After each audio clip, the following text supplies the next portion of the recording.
All right. So literature review. We're able to conduct some literature review to find out what has been done. And in fact, the data set that we use is actually a data set which has been used for the same thing. Okay. However, they did not consider personalization. So many of the literature review that we looked at lack personalization, part of the whole thing of detecting whether someone is actually depressed. So the critical gap in the literature review is that personality and context, please can we move to the next slide? The critical gap is that personality and context shape expressive behavior. So no prior model embeds the adaptation, hence the need for us to build our PC MulT, which conditions representation on personality traits. So with our data set, this is the sample that we have in our list. Can you move on to the next slide? This is a sample that we have in our list. So this same data set was used for the same thing. Now, the limitation of our data set is that it only focuses on people from Asian origin.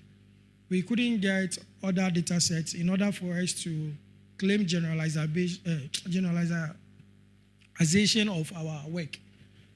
Okay, and this is the data set that we use. We had about 337 samples in binary class and the rest of the values, as you can see.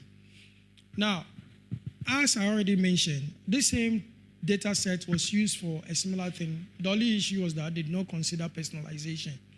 So in the data collection, interviews and questionnaires were actually given, and then annotations such as underlying diseases, depression assessment, personality, and family factors were all taken from the video and audio. Okay, and then the task for us was to do binary classification, ternary classification, the quinary classification. So for our methodology, as I already mentioned, we had a data set from the MPDD elderly data set, which actually was used for personality labels in the elderly adults. And out of this data set, basically the data set was in videos and audios. Okay, that's what we actually made use of, because this was based on an interaction with the elderly people in order to detect whether they are depressed or not. So for the input modality, we made use of audio and then visual and then the personality. So the personality context is the new thing that we added to it in order to make the model more accurate when it comes to the determination of depression. Key innovation is that we make use of the feature extraction linear model condition that encodes some personality vector to adapt the features to individual baseline. Now, what's our processing pipeline?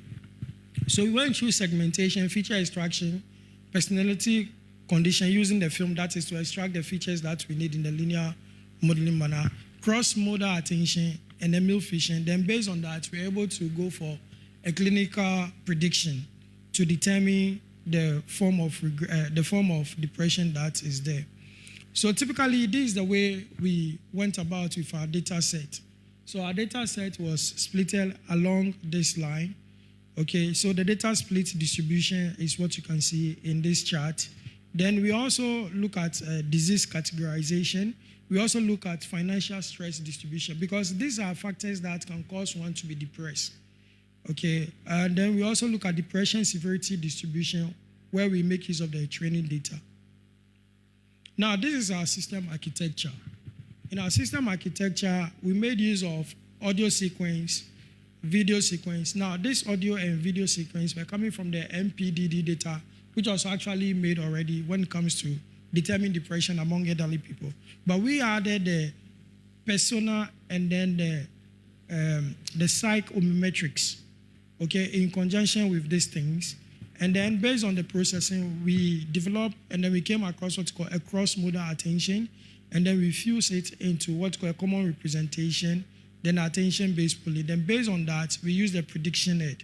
So the prediction head, we have the PHQ-9 score. This is a standard score test, which is based on the patient health questionnaire, which is being used to determine whether someone is depressed or not. We also use the binary depression. Then we also use the AM-24 score, also another standard test for determining whether someone is depressed, and then the tri-class depression. So what's the technical innovation of our work? So for our work, we are able to do the feature-wise linear modulation, which we use to adapt the model to individual expressive baselines. We also consider the persona factor. Okay, that is, we combine the 5 traits and the contextual metadata. Okay, the things that, the personality conditions that we need in order to determine whether someone is depressed or not, we combine it. Another thing about this work is that we look at the bidirectional cross-modal attention, where we make use of audio features to attend to visual features and vice versa. We also look at attention-based multiple instances, where we looked at subject-level embedding. Also, we assign higher weights to diagnostically salient segments.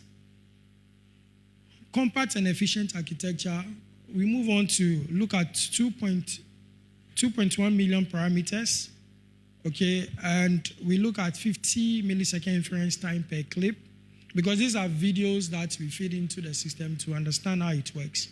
So for the multitask output sets, it supports binary classification, tri-classification, severity detection, and then the regression of PHQ, that's the patient health record, and then the Hamilton Depression 24 score. So training, optimization, and evaluation metrics. So for the training, we made use of the AMDA W optimizer. Class weighting was applied to address label imbalance. Multitask logs combined with classification such as binary ternary class and regression for the PHQ-9 and then the AMD-24. We also look at classification evaluation priorities such as macro F1 and then PR, area under the curve metrics. We also look at the mean absolute error and then the root mean square error and then the Pearson correlation coefficient. So we combine all these metrics. Please come again. How many minutes? 4 minutes. Okay, no problem. So we combine all these metrics to ensure fair balance assessment. Please, I'm on the next slide. To ensure fair balance assessment of accuracy, robustness, and clinical relevance. So based on this experiment, the following gives us our results and evaluation. Next slide, please. So for the binary classification, we had a perfect achievement. So if you can see, our PC MulT average, it was around, that's the one in the blue bar, was around 98.4. But the best value that we got was at 100%. Our West model gave us a baseline of 90.49, which was actually better than the MPDD baseline of 85.71. For the ternary severity classification, we had an average performance of 94.73, with the best performance at 98.79, okay? And this gives us an improvement over the MPDD baseline, which was set as 56.48. Then for the PHQ-9 regression performance, our best mean absolute error was at 1.033, which is actually a good value that we got for that. And for our correlation, we had R greater than 0.85 to give us a grand truth score. Now, let's go to the next slide, please. So this, what we have. These are the various metrics that we considered. And then we pick up the MPDD baseline compared to the PC MulT average and then the PC MulT best. In all of it, we realized that we had improvement on the metrics against all the metrics that we got from the MPDD baseline. Also, with the states of the, please can we go on? We are saying that our PC MulT surpasses the state-of-the-art multimodal depression models. So we compare our values to the following models that we have here. So these are works that have been done, but the difference is that none of this work considered personalization. So if you look at it carefully, you realize that for the headline performance, for the first one, we have 0.85, followed by 0.81, then 88, then 91.7. And then when we go all the way down to the one that we did, which considers personalization, The fusion strategy was the film, the cross attention, and the MIL. We realized that we had an F1 score of 1.0, and then our mean absolute error was at 1.03. So what's the clinical impact of personalization and in depression? So the significance of this is that we have incorporated individual expressive baselines that's influenced by personality and context to determine the depression in older adults. Technical and clinical advantage is that the compact architecture supports near real-time interpretable deployment. And then the adoption is that this kind of work requires a cautious validation to build trust in diagnostic context. I want to talk about fairness and privacy, then maybe I can end. So, as I already mentioned, it's very difficult for us to generalize this work because of the kind of data set that we have, because it wasn't geographically balanced and culturally also diverse. Ecological validity is also very important that we have to look at. And then let me move on to assessment and future research.